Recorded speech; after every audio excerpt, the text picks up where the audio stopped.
Benedito Barbosa da Silva Júnior, em 13 de mês de dezembro de 2016, na sede da Procuradoria da República no Rio de Janeiro, presentes os procuradores da República Sérgio Luiz Pinhel Dias e Rafael Antônio Barreto dos Santos. Compareceu o senhor Benedito Barbosa da Silva Júnior, CPF número 015 225 538, dígito 94, devidamente acompanhado por seus advogados Daniela Pereira da Silva, OAB 102041, Adriano Chaves Jucá Rolim, OAB SP 280660, e o Dr. Alexandre Wunderlich, OAB Rio Grande do Sul 36846, a fim de prestar depoimento em razão da celebração de acordo de colaboração com o Ministério Federal. Nesse momento, todos os presentes são cientificados da proibição do uso de quaisquer instrumentos de gravação ou registro de áudio ou vídeo próprios e declaram não estar fazendo uso oculto ou simulado de qualquer equipamento sob as penas legais. Observadas todas as cautelas de sigilo determinadas e atendendo aos ditames da Lei 12.850 de 2013, notadamente quanto ao disposto nos artigos 4º a 7º, pergunta ao senhor Benedito Barbosa da Silva Júnior. Os advogados aqui presentes são seus defensores legalmente nomeados para lhe assistir no presente ato? Sim, senhor. O senhor renuncia ao direito ao silêncio, reafirmando o compromisso legal de dizer a verdade? Sim, senhor. O senhor pretende colaborar de forma efetiva e voluntária com investigações e processos criminais nos termos firmados com o Ministério Federal? Sim, senhor. O senhor, junto de seus defensores, autoriza expressamente e está ciente do registro audiovisual do presente ato de colaboração? Sim, senhor. O senhor está ciente de que os efeitos da colaboração premiada dependem de um ou mais dos resultados previstos no artigo 4º da Lei 12.850? Sim, senhor. O senhor, no tocante a esse termo de colaboração 00, pretende responder às questões formuladas relacionadas ao seu histórico profissional? Sim, senhor. Então vamos às questões. No tocante ao seu histórico profissional, o que o senhor tem a dizer? Eu me formei em 1984 em Engenharia Civil. Entrei no dia 25 de fevereiro de 1985 na construtora CBPO, que é uma afiliada da Odebrecht, e a partir dali, como estagiário, eu trilhei uma carreira de engenheiro, passando por várias obras ao longo dessa carreira inicial de estagiário e engenheiro. No ano de 1988, eu fui transferido de uma obra que nós tínhamos no Nordeste para o Rio de Janeiro, como gerente comercial, ou seja, já uma progressão de engenheiro para gerente. Depois, para uma obra que nós tínhamos em Alagoas, como gerente comercial ainda, uma hidrelétrica, nós estamos fazendo uma divisa de Alagoas com Sergipe. A partir dali, eu fui transferido para a Ásia, como diretor de contrato de uma hidrelétrica que nós tínhamos conquistado na China. Morei um ano na China. Da China, eu fui transferido para a Malásia, onde morei 4 anos, já como diretor superintendente. Então, fiquei até 97 na Ásia. Voltei para o Brasil em 98, quando assumi a função de diretor superintendente no Rio de Janeiro, Espírito Santo e Minas Gerais.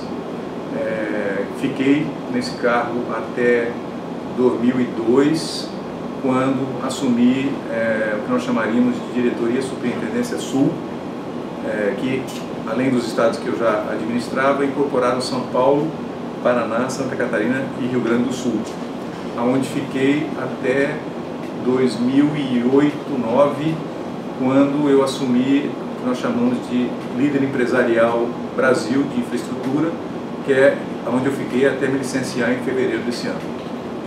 Tá certo. O senhor pode, então, toda a sua carreira profissional foi dedicada ao Grupo Odebrecht? 100%. Tá legal. Qual era o endereço profissional do senhor? Os primeiros eram na CBPO em Osasco, que não tenho de cabeça o endereço escrito, mas depois, quando eu vim embora do Nordeste para o Rio de Janeiro, a gente tinha um escritório na Voluntários da Pátria 89, que era o escritório da Odebrecht. Depois eu fui para a Ásia. Quando voltei, nosso escritório é onde é hoje, Praia de Botafogo 300, Botafogo. E a sala do senhor especificamente era onde? Ela foi no 4º andar por um período e atualmente é no 10º andar. 10º andar. Quais eram os telefones que o senhor utilizou? Os telefones que eu utilizei nesse período é o que eu uso até hoje, 021 999 874781. Um que eu desativei, que era 011 98 112 3888 e um 021 7844 6163. Tá certo. O seu endereço de e-mail profissional? bjunior@odebrecht.com. E o pessoal? O pessoal é benebsjunior@me.com e bbenedictobsjunior@hotmail.com.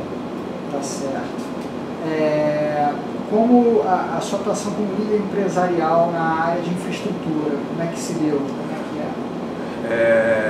Basicamente era uma operação de consolidação dos projetos que nós tínhamos de infraestrutura no Brasil, ou seja, eu tinha embaixo de mim 7 diretores superintendentes, que por seu lado tinham 40 diretores de contrato executando contratos de infraestrutura no Brasil. Então essa era a relação hierárquica para baixo. Para cima eu me reportava a holding, onde havia o presidente da holding, Marcelo, onde nós nos congregávamos em 11 LEs, cada um com o seu negócio. Tá certo. Então, para cima o senhor se subordinava diretamente ao senhor Marcelo? Marcelo Odebrecht. Tá certo. Ninguém mais? Ninguém mais. Tá certo. Desde quando era o senhor Marcelo? Desde 2002. Desde 2002. E antes de 2002? Antes de 2002, quando eu voltei de 98 a 2002, quando voltei da Ásia, Renato Baiardi, no período da Ásia, e desde a minha entrada, Pedro Novice. Pedro Ribeiro Novice. Tá certo.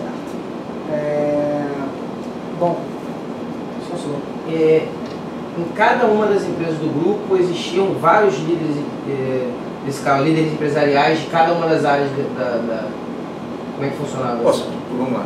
Eram 11 líderes empresariais da Odebrecht S.A. A construtora tinha 5 líderes empresariais. Tinha eu, que cuidava de infraestrutura, tinha um específico para a área industrial, tinha um que cuidava da América Latina, havia um que cuidava de energia e um que cuidava do restante, que era basicamente Europa e África. Nós temos 5 líderes empresariais que dividíamos a mesma pessoa jurídica, que era a CNO. Aí você tinha um líder empresarial para a área de petroquímica, você tinha um líder empresarial para a área ambiental, um líder empresarial para a área de agroindustrial, um líder empresarial para a área de investimentos e infraestrutura, que era uma área de negócios para montar PPPs. Tinha uma área de incorporação, que era o R, um líder empresarial para a área de incorporação, construção mediante incorporação. Já foi, agroindustrial já foi. Todos eles se reportavam diretamente à holding, Marcelo presidindo a holding. Tá certo. Bom, agora com relação aos fatos ilícitos, né? Ficou faltando que de 2010 a 2016 eu presidi o conselho da Odebrecht Transport, que é uma empresa de investimento em infraestrutura, basicamente na área de transportes, onde eu tinha como meu liderado um executivo também, que não era um dos 7 diretores superintendentes de construção. Então faltou um negócio do... Tá certo. No mesmo nível que o senhor, então eram quantos líderes? Eram outros 10, eu e mais 10. O senhor e mais 10. Mais 10. O senhor pode falar o nome deles? Com certeza. Na área de eu posso pegar um papel para ele, lembrando para ver se eu não esqueço de ninguém? Claro, claro.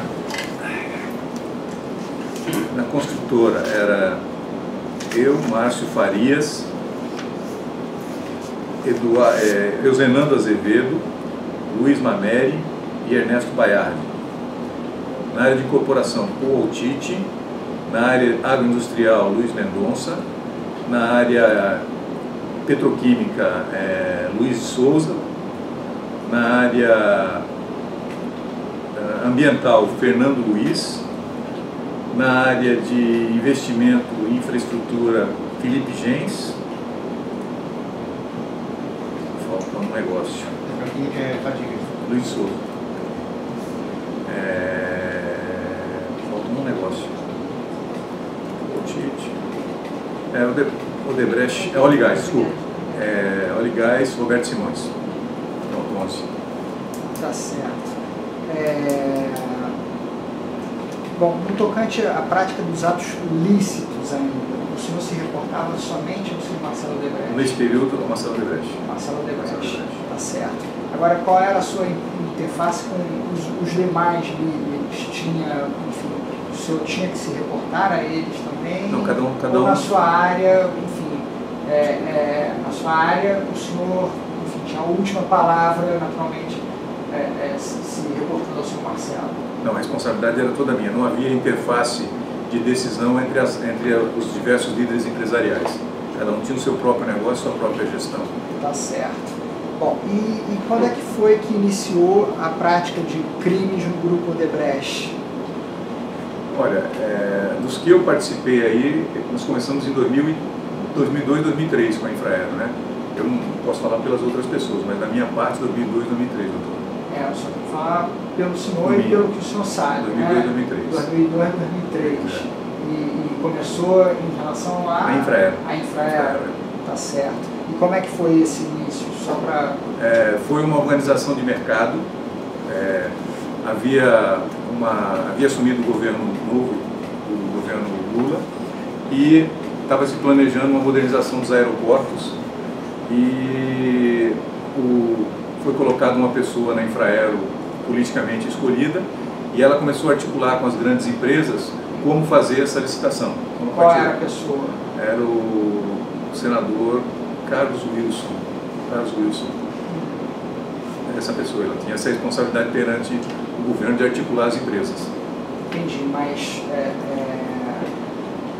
essa pessoa foi colocada já com esse propósito? Já com esse propósito. Previamente acertado para colocá-la com esse propósito? Com esse propósito. Previamente acertado entre quem?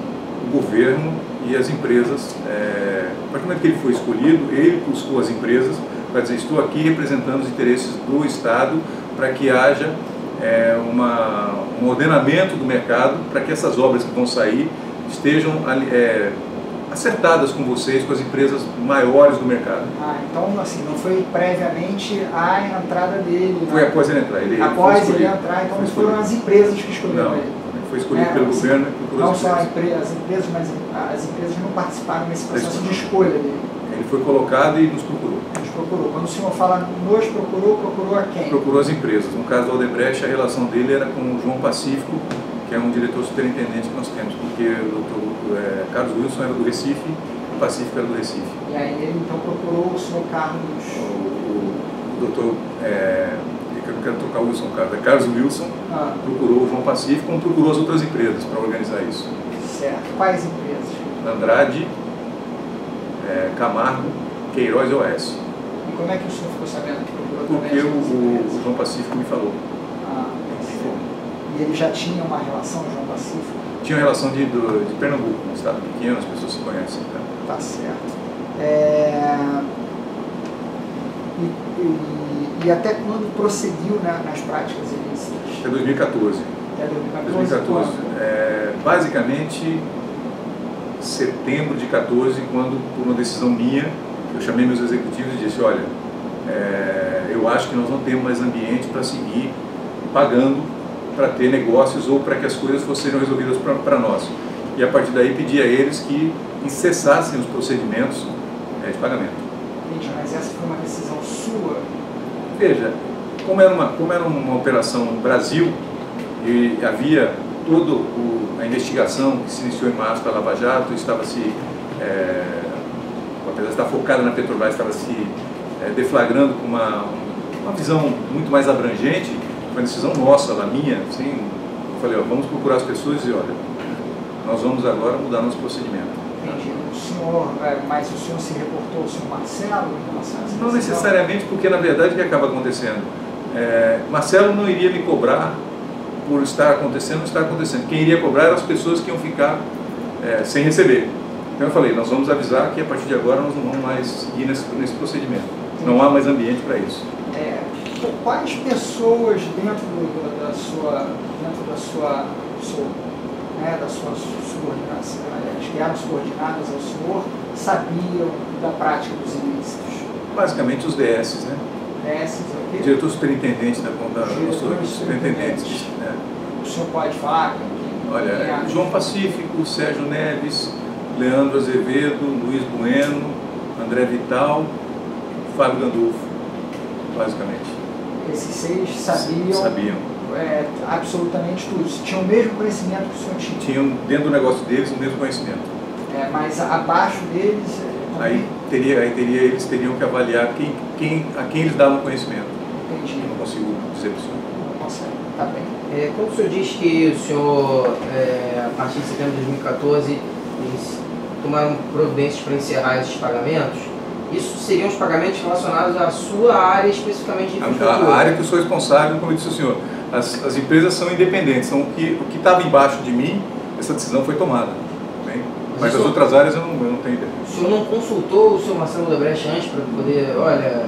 Não, era delegação minha, o risco quem estava correndo era eu, então eu com a minha equipe, a decisão foi nossa lá, discutindo com eles, olha, não tem ambiente mais, está ficando, você vê, foi um pouco antes de 14 de novembro, quando houve aquela mega operação que prendeu vários empreiteiros, a gente já se antecipou na preocupação. Também. Entendi. Mas assim, o senhor não se reportou a ele dizendo que ia encerrar, mas ele tinha conhecimento dessa prática, desses ilícitos.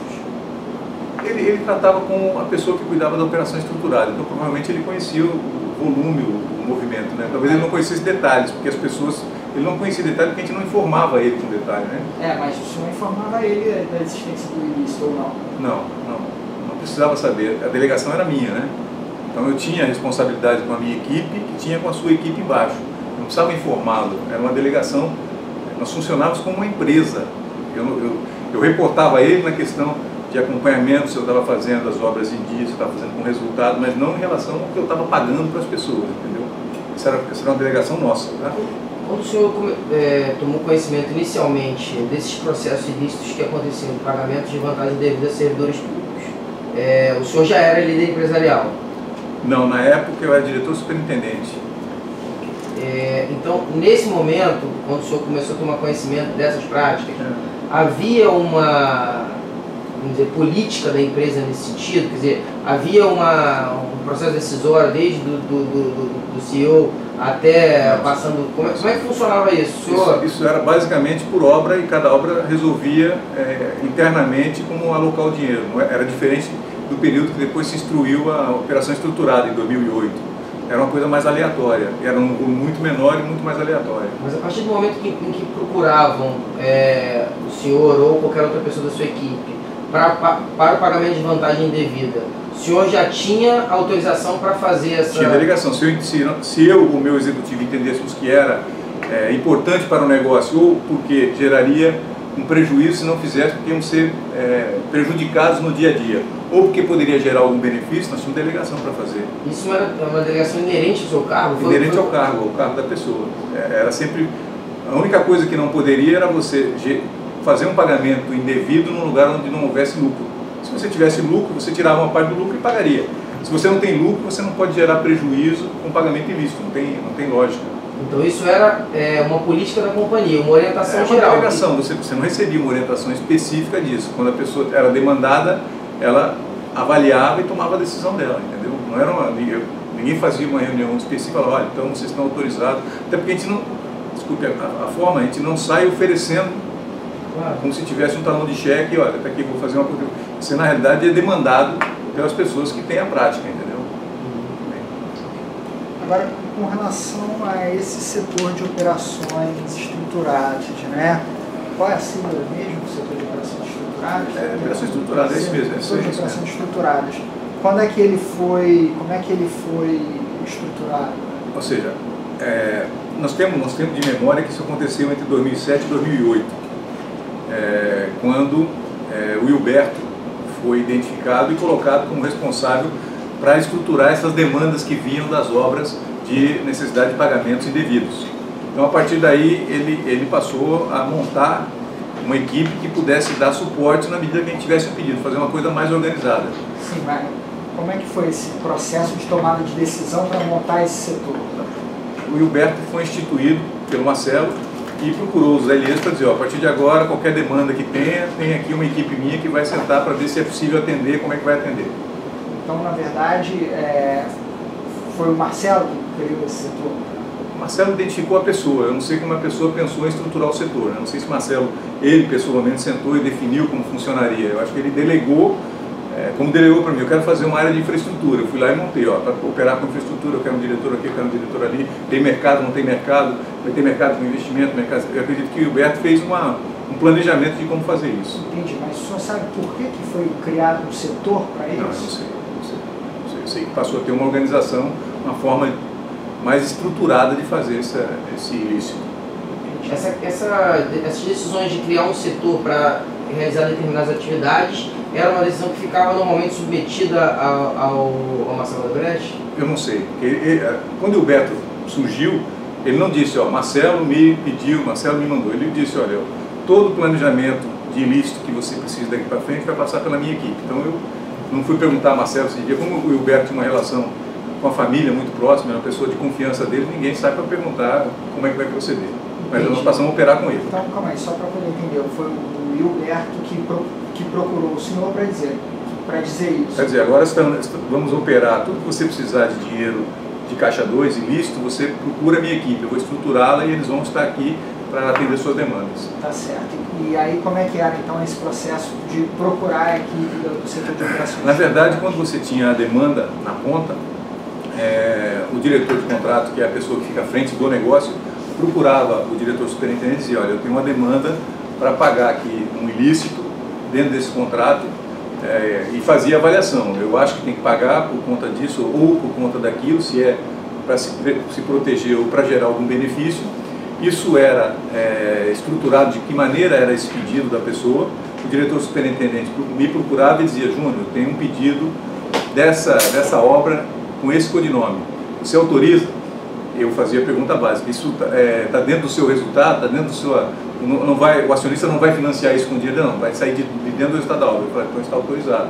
E aí isso era encaminhado para um sistema, que eu também não conheço, que alimentava e gerava autorizações para que fosse, ou mensalmente, ou quinzenalmente, feitos saques para os pagamentos ilícitos. Funcionava dessa maneira. Entendi.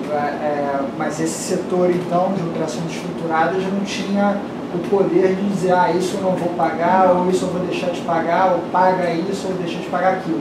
A decisão, ao fim e ao cabo, era do senhor. Era minha. A responsabilidade de dizer sim ou não era minha.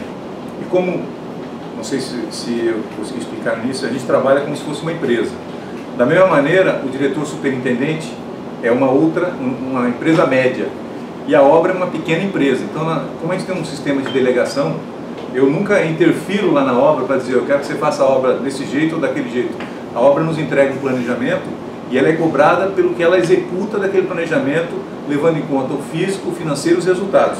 Então, no momento que um executivo diz que precisa, dificilmente ou o diretor superintendente ou o LE, que é quem daria autorização para que o sistema pagasse, diria não vamos fazer. Que era um risco que eu estaria assumindo, que depois a ponta dizia, eu não consegui resolver, não consegui dar o resultado, porque o meu fiscal aqui, você não aceitou, criou dificuldade e eu não consigo resolver meus assuntos. Então, nós criávamos um sistema de que a delegação era dele, a responsabilidade final era de quem pedia. Entendi, mas assim, agora para entender um pouco melhor, porque, veja, a gente está falando de várias autoridades de peso, mas também pode ser que para fazer uma obra houvesse necessidade de um agente público de menor posição. Para qualquer posição era necessário seguir essa dinâmica ou lá não, qualquer posição. Qualquer posição. Qualquer posição. Ou seja, dificilmente... Houve a necessidade de pagamento de propina, vamos dizer assim, da prática de algum ilícito. O percurso que seguia era o executivo da ponta, se reportava o seu líder e o líder procurava o LE. E o superintendente ao LE que dava autorização para acionar o sistema. O sistema. Muito bem. Agora, esse sistema é que eu não entendi bem. quem alimentava o sistema? Como é que era esse sistema lá na empresa? No momento que você identificava que havia aquela demanda tinha que ser atendida, no momento que eu dava ok, o executivo ou o seu líder levava o pedido e alimentava com o Biraci, que era um executivo que cuidava só da alimentação do sistema, para dizer, olha, isso está aprovado pelo LE. E aí aquilo passava a ser como se fosse um direito para aquele ilícito, naquele montante, naquele percentual. Então, a partir daí, a pessoa que tinha pedido a demanda, ela tinha autorização, porque eu dei autorização, a operar aqueles valores na medida que ele fosse necessário. Então, funcionava assim. Tá, a gente vai ter que entender um pouquinho melhor isso daí, porque acabou tendo várias etapas. O senhor falou, dei autorização, mas a partir do senhor escrevia alguma coisa, era de boca? Necessário, ou de boca, um e-mail, dizia, olha, está autorizado, Francisco vai te procurar com o assunto que eu aprovei. Aí Francisco era um executivo qualquer. Entendi. Aí o senhor mandava e-mail para o Biraci. Para o Biraci. Para o Biraci, que era quem alimentava o sistema. Ou o executivo trazia e eu ligava e dizia, Bira, Leandro vai te procurar, que ele vai te procurar, tá ok. Então, Leandro ia lá e falava, vou te procurar com o assunto do Júnior, tem que autorizar isso aqui. E aí fazia essa autorização. Entendi. E esse sistema, eu sei que não era exatamente a sua área, mas o senhor saiba, era, vamos dizer, um aplicativo que tinha lá, um sistema operacional? O nome que a gente conheceu aqui foi o MyWebDay, né? Mas eu nunca vi ele, não sei como ele funciona, não sei como era feita a alimentação. Era uma coisa que foi desenvolvida para atender as necessidades do setor de operação estruturada, eu não conheço. Entendi. Eu não tinha acesso ao sistema, não sabia como ele funcionava, porque senão eu mesmo poderia alimentar, né? Se eu tivesse acesso ao sistema, no momento que eu aprovei, eu alimentava, todo mundo sabia que estava autorizado por mim, né? Eu não tinha acesso ao sistema. Entendi. Então, muito bem. Então, na verdade, saía lá do executivo da ponta, ou poderia sair do próprio superintendente? Do próprio superintendente. Ao senhor diretamente, algumas pessoas? No tempo que eu fui superintendente, sim. Não, como ele é? Como político, vários políticos me pediram, e aí era uma alocação que eu fazia dentro do programa de campanha. Ah, entendi. Então, às vezes, a pessoa procurava diretamente o senhor. Em vários dos meus relatos, as pessoas me procuraram diretamente, isso acontecia. Então, houve também solicitações diretas do CEO, do Marcelo Odebrecht? Para mim, eu acho que no meu caso, existe só uma, que é um assunto que envolve uma senadora. Era assim, ele tinha delegação para resolver, então ele resolvia e não precisava me comunicar. Entendi. A menos que ele entendesse que isso pudesse me ajudar ou criar alguma facilidade para mim. E a partir do momento em que o senhor autorizava, quem operacionalizava isso, passava a operacionalizar isso, era a pessoa que o gerente de conta, o diretor do contrato, especificamente. Exatamente, ele passava a ter a gestão daquele valor. Se fosse um político que me pediu, eu delegava alguém que trabalhava perto de mim, olha, então eu autorizei um pagamento para o político X. Aí eu via, esse político X vai receber em São Paulo. Eu via algum executivo meu que estava em São Paulo e falava, olha, procura o setor de operações aí, porque eu autorizei um pagamento e provavelmente você vai ter que interagir com a pessoa para fazer troca de senha, troca de endereço para apanhar o dinheiro. E esse seu funcionário, ele procurava o setor de operações especiais de que maneira? Oi? Operações estruturadas. Operações estruturadas. De que maneira? Pessoalmente, pelo sistema, por e-mail? Pessoalmente. Ele ia lá, ele ficava em São Paulo, o Biraci ficava em São Paulo, ele ia a São Paulo. Bem? Entendi, mas se fosse um empreendimento aqui do Rio de Janeiro? A pessoa podia ir a São Paulo também, podia falar por telefone. Podia falar por Minas Gerais, podia ser em Minas Gerais. A pessoa encontrava uma maneira de se comunicar com segurança. Entendi. Bem? Tá bem. Agora, só uma questão. O senhor falou que poderiam procurar diretamente o senhor, mas quando, por exemplo, procurava o senhor não era responsável, apesar de ser responsável por todos os empreendimentos, não era responsável direto por nenhum deles. O senhor tinha que associar aquele pagamento ilícito a algum empreendimento, vamos dizer, tem a construção do empreendimento A.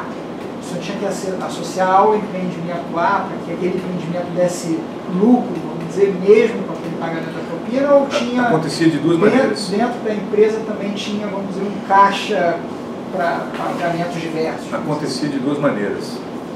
Acontecia dessa maneira, onde eu poderia, pedido de um senador X, esse senador é muito ligado ao setor de energia, eu poderia simplesmente acatar, chamar o executivo que cuidará de energia e dizer, olha, fui obrigado a fazer uma doação, fazer um pagamento ilícito, né? maneira correta. E quando isso for viabilizado e o custo chegar para mim, eu vou alocar ao seu contrato. Isso acontecia. Então aí, pô, mas o que o cara fala? Olha, é um cara ligado na área de energia, eu não posso alocar para o cara que está fazendo metrô. Então acontecia de ser alocação. E acontecia de não ter alocação e chegar no final do ano, eu fazer um rateio proporcionalmente às receitas. Que eu falava, esse cara era um cara que ajudou a gente sem ser um assunto específico, sem ser mais específico. Então eu simplesmente fazia um rateio, falava, vou alocar X% para cada área de operação. Fazia um rateio como se fosse uma taxa de administração. Acontecia das duas maneiras. Tá certo. Bom.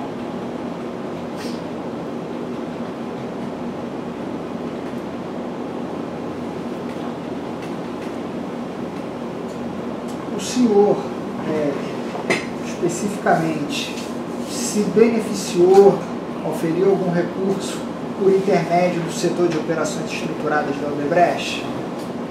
Recebi 420 mil reais no ano de 2014, que está na minha declaração para vocês, e recebi lá fora 1 milhão e 100 mil dólares, que também está na minha declaração para vocês.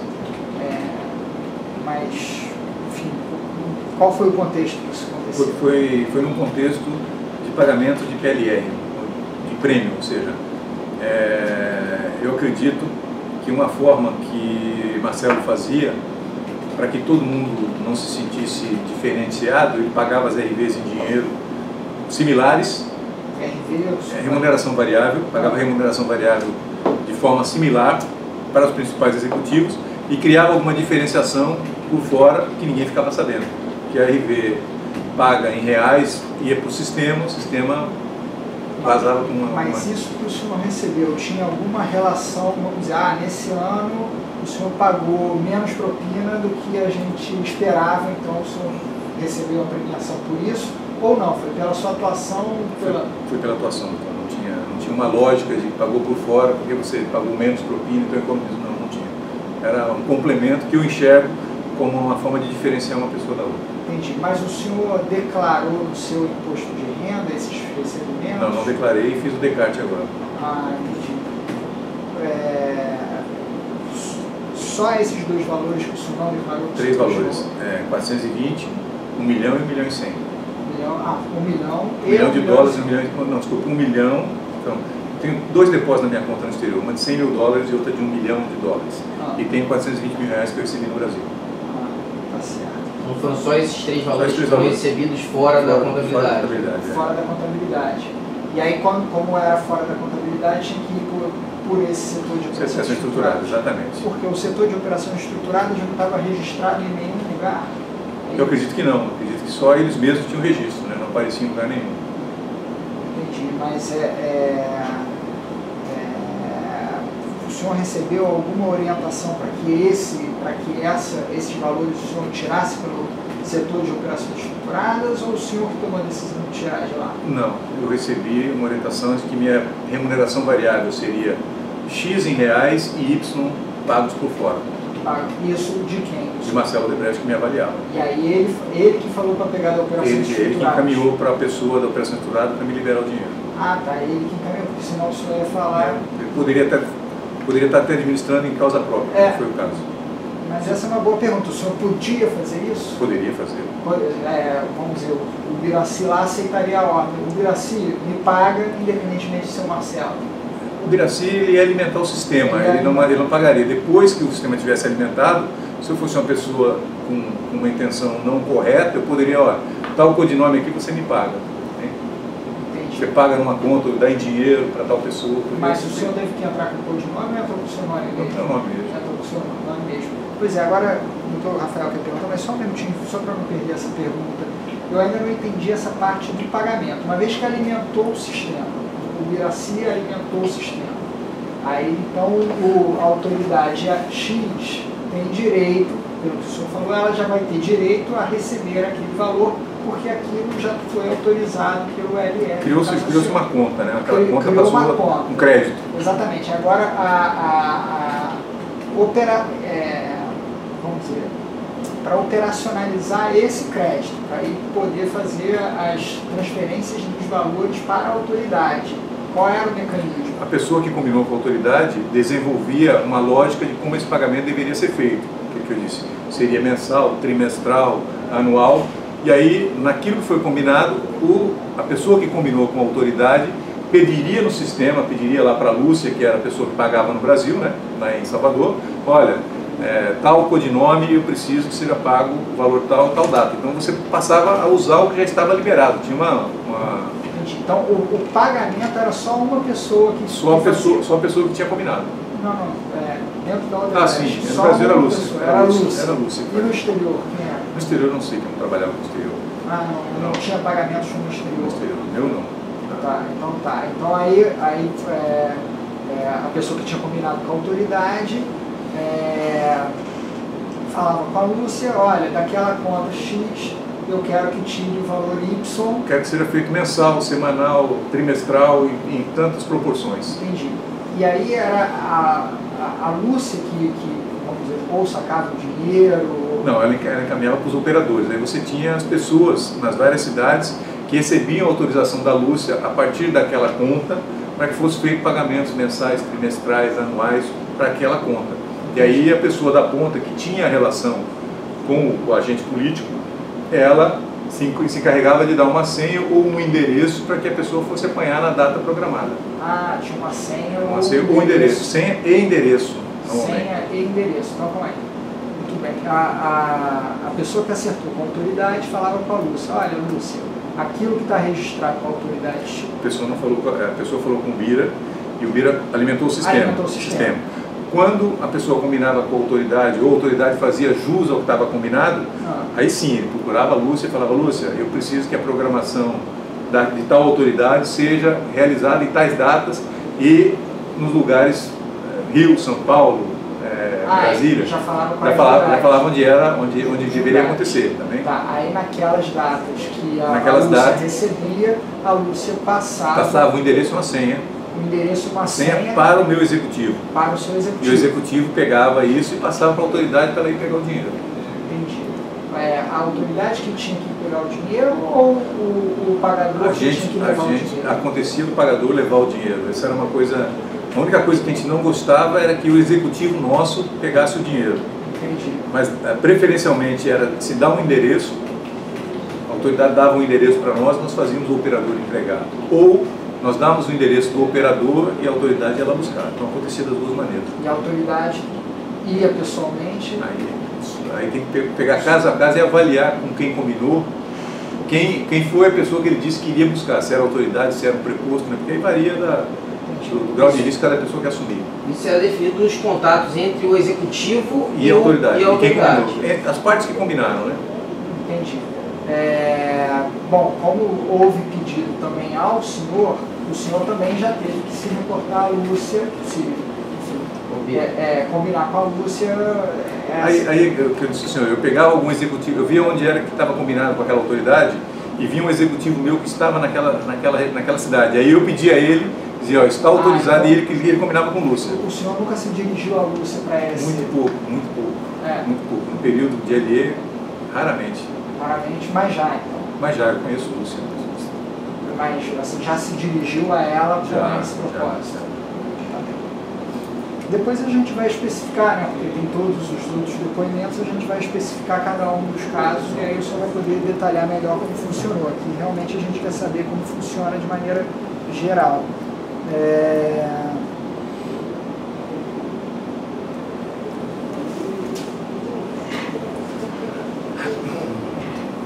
O senhor disse que normalmente quando o diretor do contrato, o executivo vinha procurar o superintendente, procurar o senhor, dificilmente essa autorização era negada porque já existia uma lógica nessa... De delegação. A pessoa quando vinha pedir, ela, dentro da lógica de que o negócio dela não estava com prejuízo, portanto ela não estava tirando dinheiro do acionista para pagar alguma autoridade, a lógica é que a delegação dava plenos poderes àquela pessoa para avaliar a necessidade do pedido que ela estava fazendo. Então, raramente, eu não me lembro de ter negado algum pedido.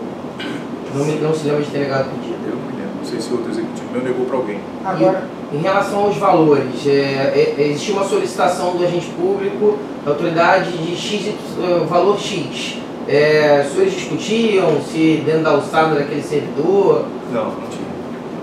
Era na qualidade do negócio. Se o negócio permitia pagar aquilo e não prejudicava o resultado como um todo, era autorizado. E isso disse que raramente havia recusa, mas então havia alguma... O próprio diretor, o executivo que tratava daquele, já fazia esse corte? Já fazia esse corte, ele já fazia uma definição de um número que não prejudicasse o negócio dele.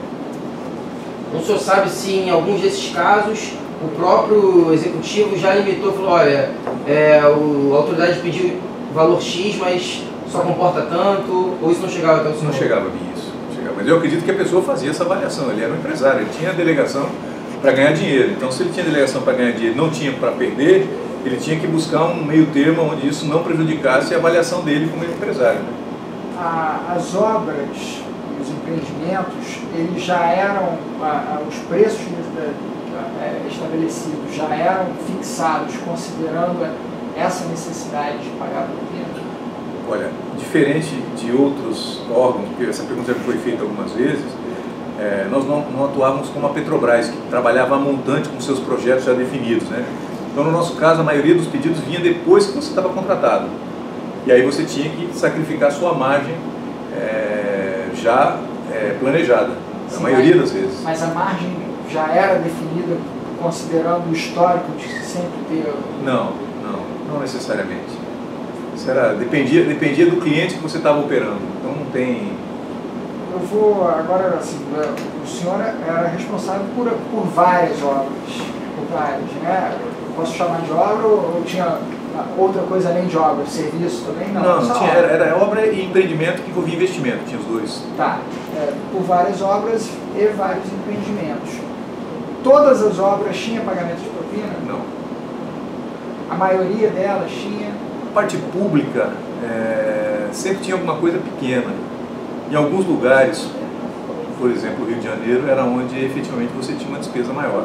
Mas no resto do país, as margens, o pedido de contribuição, ele estava muito restrito a negócios onde a gente tinha muita dificuldade para operar. Então, não eram todos os negócios. Se eu pegar, eu não tenho todos os negócios comprometidos com um pedido de agente público.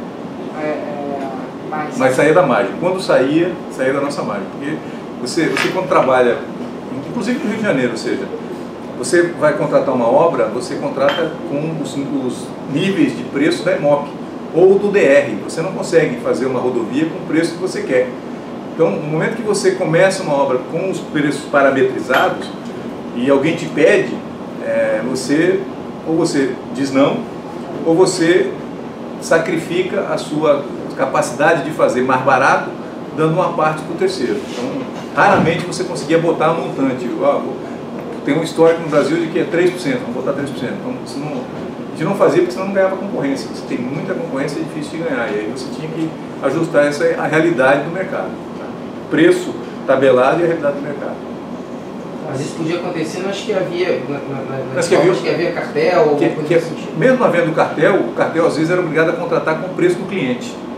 Então, o cartel não tinha margens para você acertar 2, 3 ou 5% acima ou abaixo, para você poder porque você não controlava o mercado como um todo, né? Então você tinha que trabalhar sempre muito perto do preço do cliente. E aí nem todas as obras você conseguia planejar e botar um valor lá em cima e ganhar a obra com aquele valor. Mesmo quando você tinha cartel. Tem cartel que a gente não conseguiu implementar e perdeu dinheiro. No Rio nós temos 2 exemplos aqui, que estão nos meus relatos, quando a gente perdeu dinheiro fazendo a obra com preço confortável. Okay? Tá certo.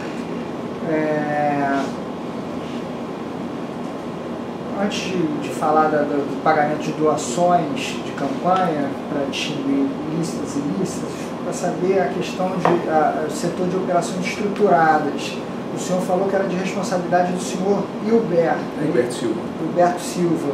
E o senhor sabe qual era a equipe do senhor Hilberto? Sei. O Hilberto tinha 2 senhoras, Ângela Palmeira e Lúcia Tavares, e 2 executivos, o Luiz Eduardo Soares e o Hilberto e o Fernando Migliasso. Essa era a equipe que ele coordenava. O senhor sabe dizer quem deles, se algum deles cuidava de transações financeiras internacionais?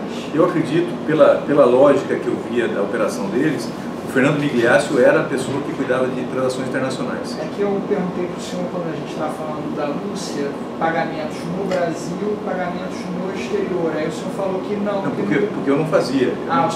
Não fazia, ou seja, excetuando-se algumas doações de campanha que foram pedidas para fazer lá fora, nós não tínhamos grandes transações no Brasil pagas lá fora. Então, na campanha, todas as vezes que a gente precisou pagar alguma coisa lá fora, quem vinha era o Fernando Migliaccio, durante o período eleitoral. Mas nas obras em si, você não tinha pagamento lá fora.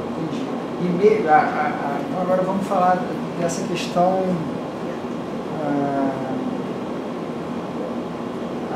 O senhor falou que quem alimentava o sistema era o Biraci, que é o Bira. Não é, Isaías Biraci.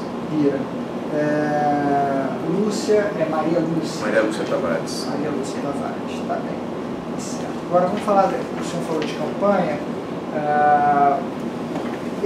Havia doações lícitas e ilícitas, como é que era?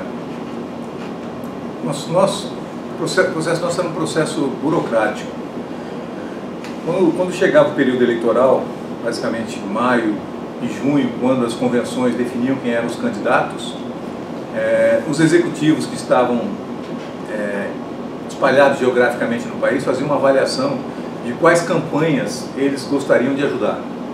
Quer seja porque o candidato tinha um discurso privatizante, buscando uma maior participação da iniciativa privada nos negócios, que era uma lógica nossa, ou seja, a nossa lógica era que você competir por obra pública em si era uma coisa que não tinha futuro, era aviltante. Você precisava ter projetos complexos de infraestrutura, como o PPP, onde a capacidade construtiva da Odebrecht, a capacidade de alavancar financiamentos por conta da sua estrutura financeira, jogar no seu balanço essas garantias que são demandadas quando você faz uma PPP, era o futuro para o país, você ter realmente a iniciativa privada focando na infraestrutura. Então, os executivos avaliavam quem eles queriam ajudar, não necessariamente era só um candidato em cada lugar, às vezes você ajudava os dois candidatos que tinham mais chance para poder não correr o risco de só ter ajudado alguém e o outro ganhar e você ficar...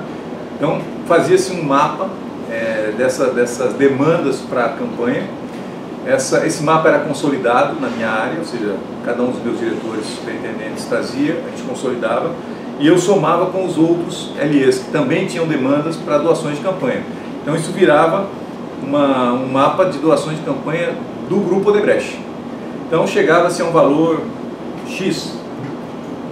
Esse valor X, ele tinha uma orientação de que nós não devíamos ser um grande doador ostensivo. Então a gente nunca queria ser o primeiro que estava doando nas páginas de jornal. Então o que nós fazíamos? Nós delimitávamos um valor para ser doado oficialmente, a gente buscava um parceiro, e nominalmente aqui a gente usava a cervejaria Itaipava, para doar em nosso nome, e fazíamos doações de caixa 2, de tal maneira que as três se completavam, para que a gente ficasse com o nosso volume atendido, mas sem ficar com a doação oficial totalmente exposta.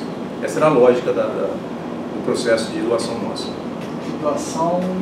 De campanha. De campanha. De campanha. Então, vamos dizer, os senhores doavam registrado do TSE, né, o TRE, doavam por caixa 2. E doávamos através de terceiros. E doavam através de terceiros. O candidato que recebia essa doação tinha liberdade de escolha? Não. Era acertado com ele? Olha, não, para mim eu só quero dentro. Não. Veja, o que acabava acontecendo, doutor? A gente limitava a doação oficial quando era diretamente para o candidato a um valor que eu pudesse referenciar no Brasil inteiro. Então, se eu doasse para um candidato a governador, o candidato a governador X no Rio de Janeiro, oficialmente não poderia receber mais do que o candidato Y em Pernambuco ou na Bahia, para que um dissesse, pô, o Odebrecht doou mais para você do que para mim. Por que ela... Então você tentava fazer uma tabela do oficial para que todo mundo, nos mesmos cargos, tivesse a mesma leitura.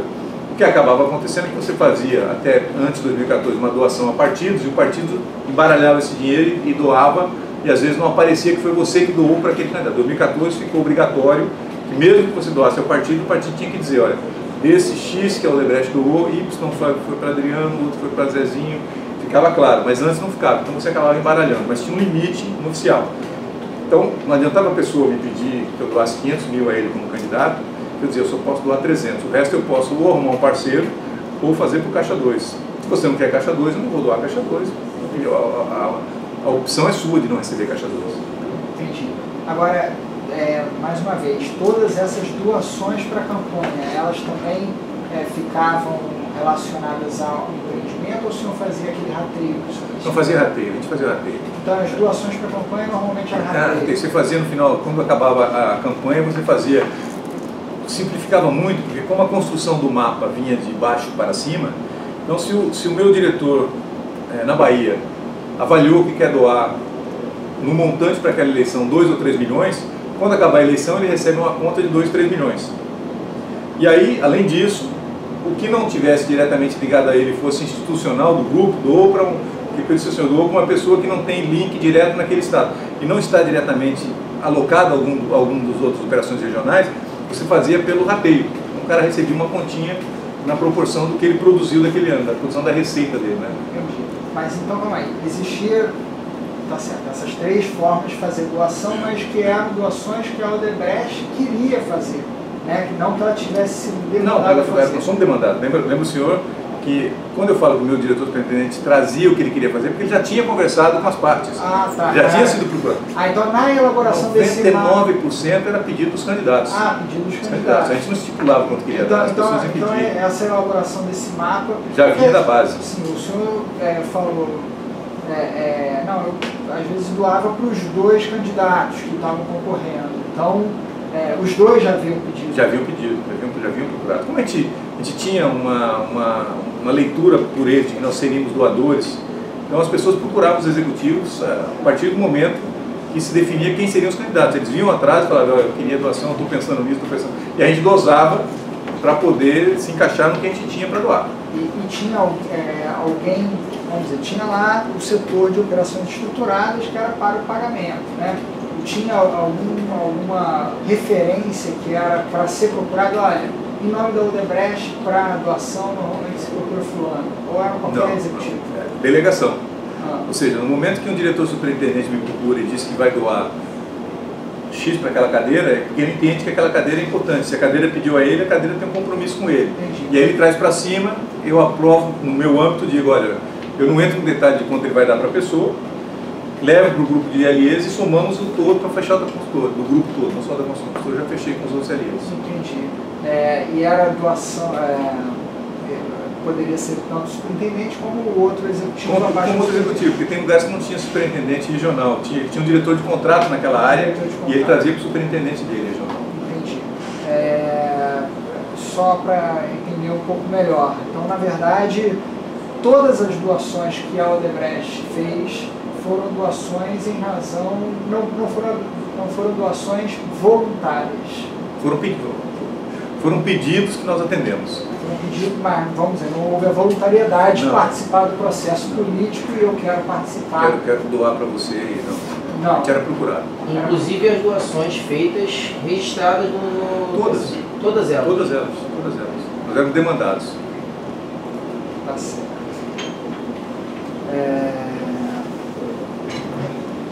O senhor já se deparou com algum candidato alguma vez que, quando o senhor explicou, olha, não vai ser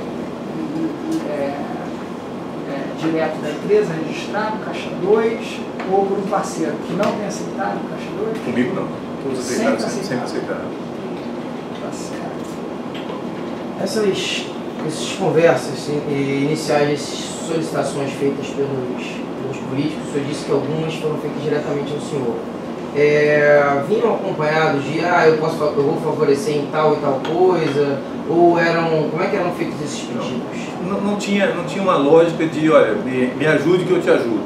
Obviamente, nós, quando ajudávamos, enxergávamos no candidato um potencial.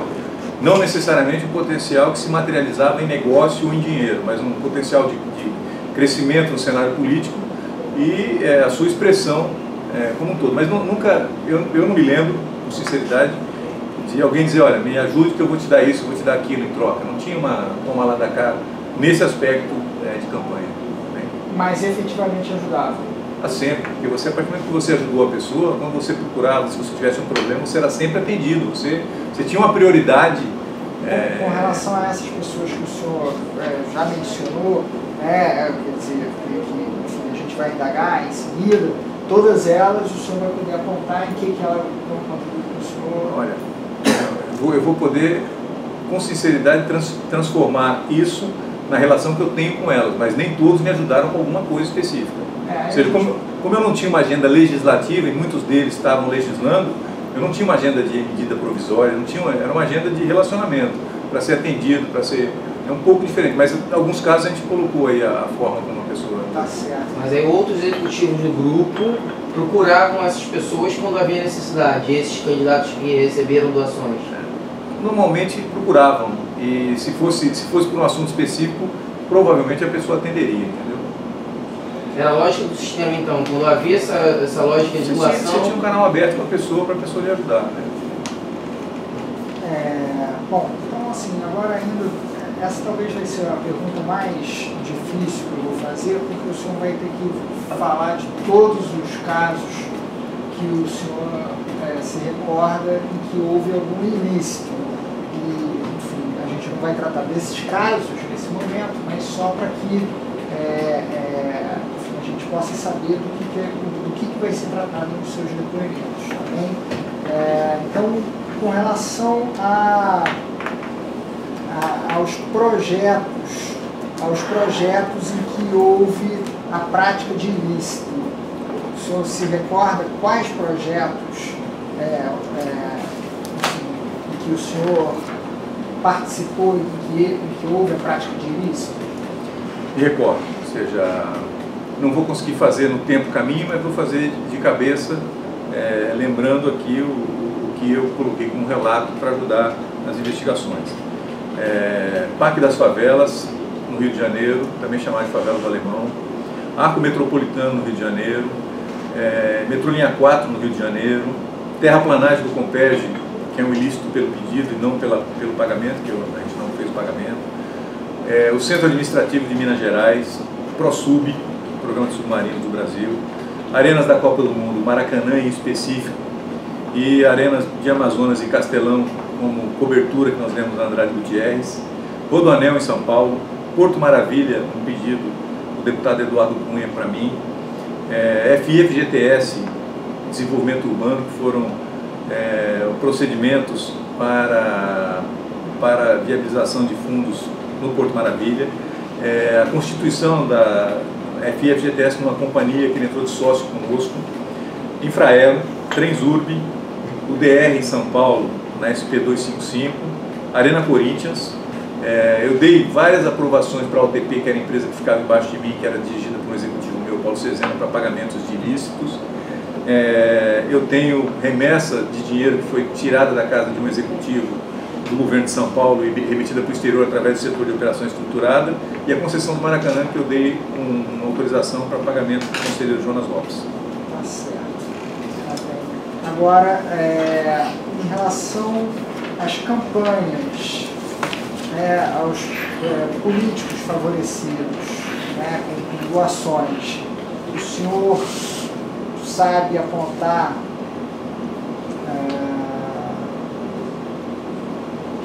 Eu acho que isso aí a gente podia tratar no de cada um dos casos específicos. A listagem é muito grande aqui. Então eu agradeço, eu não vou conseguir. Não vai lembrar. Tá bem, tá joia. Então a gente vai tratar de cada um dos casos específicos, aí a gente vai perguntando. Você tem mais alguma pergunta? Eu queria saber, os pagamentos da remuneração que o senhor recebeu, os prêmios, que o senhor disse, né, por fora.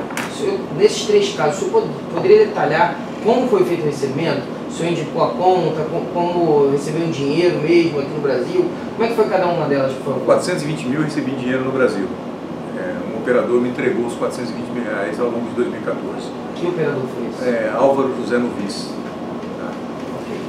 Os outros 100 mil dólares e 1 milhão e 100, 100 mil dólares mais 1 milhão, que fazem 1 milhão e 100 mil dólares, foram depositados numa conta de uma empresa que eu tenho e que eu declarei à Receita Federal agora em outubro. Esse dinheiro entrou direto na conta. Entrou por meio de transferência bancária de outra... De uma conta da Odebrecht para minha conta. Uma conta da Odebrecht no exterior? Para minha conta. Mas em nome da Odebrecht, oficialmente ou em nome de uma empresa? Uma empresa controlada pela Odebrecht. O nome